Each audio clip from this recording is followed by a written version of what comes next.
Sosial şəbəkələrdə fala baxmaq adı altında dələduzluq edən şəxslər saxlanılıb. Bu barədə Daxili İşlər Nazirliyinin mətbuat xidməti məlumat yayıb.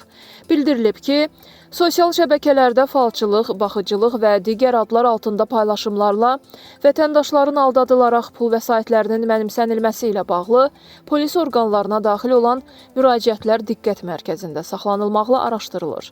Belə ki, paytaxt sakini olan bir kişi fala baxdırmaq üçün TikTok sosial şəbəkəsində bu barədə elan yerləşdirən səhifələrdən birinə müraciət edib.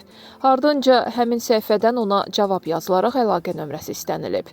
İki qadın onunla danışaraq yalan vəd verməklə 500 manat pul istəyiblər.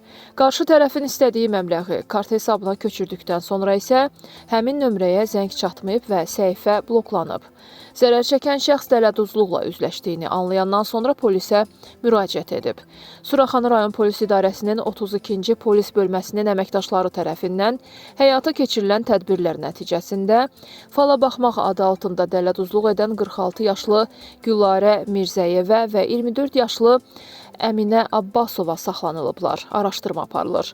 Daxili İşlər Nazirliyindən bildirilib ki, sosial şəbəkə istifadəçiləri bu tipli elanlarla rastlaşan zaman heç bir halda ödəniş etməməli və şəxsi məlumatlarını tanımadıqları şəxslərlə paylaşmamalıdırlar.